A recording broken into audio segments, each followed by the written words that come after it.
విజయవాడలో petrol బంకులు కిటకిటలాడిపోతున్నాయి. Petrol diesel కోసం kilometre పొడవునా క్యూలైన్ కనిపిస్తున్నాయి. 2 వీలర్ కి 200, 4 వీలర్ కి 1500 రూపాయలు మాత్రమే కొడుతున్నారు. ఇదే అంశంపై మరింత సమాచారం మా స్పెషల్ కరెస్పాండెంట్ శ్రీధర్ అందిస్తారు. విజయవాడ నగరంలో ఉదయం నుంచి కూడా పెట్రోల్ డీజిల్ కోసం వాహనాలు బారులు తీరే కనిపిస్తున్నాయి. ఇప్పుడు మిట్ట మధ్యాహ్నం అయినా కానీ వాహనాలను మాత్రం మండు టెండలో దాదాపు కిలోమీటర్ల మేర బారులు తీరిన పరిస్థితులు ఉన్నాయి. ఇప్పుడు బందర్ రోడ్లో ప్రస్తుతం మనం పెట్రోల్ బంక్ దగ్గర ఉన్నాం. చూసుకోవచ్చు, వాహనదారులు మాత్రం కిక్కిరిసిన పరిస్థితి నెలకొంది. 2 వీలర్కి చూసుకుంటే మాత్రం దాదాపు 200 వరకు మాత్రమే కొడుతున్నారు. అదేవిధంగా 4 వీలర్స్ కూడా లిమిట్గా మాత్రం ఇటు పెట్రోల్ డీజిల్ కొడుతున్నాం అంటున్నారు. దాదాపు ఉదయం నుంచి కూడా కిలోమీటర్ల మేర ఇక్కడ వాహనాలు మాత్రం జామ్ అయిన పరిస్థితులు నెలకొన్నాయి. అసలు ఏ బండికి అంటే 2 వీలర్కి ఎంత కొడుతున్నారు, 4 వీలర్కి ఎంత కొడుతున్నారు ఒకసారి తెలుసుకుందాం. అన్న 2 వీలర్కి ఎంత కొడుతుందండి?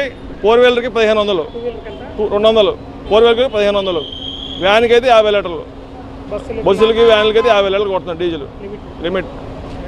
ఎక్కువ కొట్టాలంటే విజిలెన్స్ ఉండాలి. వాళ్ళతో మాట్లాడుకుని కొట్టించుకుంటారు. డబ్బాలు కూడా కొట్టట్లేదు. వాళ్ళతో మాట్లాడుకుని ఏదైనా చేయాలంటే వాళ్ళతో మాట్లాడుకోవాలి. వాళ్ళంతా ఫుల్ ఆయిల్ ఉందండి, వచ్చింది 40,000 లీటర్లు వచ్చింది. మొత్తం ఫుల్ కొడతాం వాళ్ళ ఎంత కావాలంటే ఎంత కొట్టమంటే అంత కొడతాం మేము. అదేం లేదు.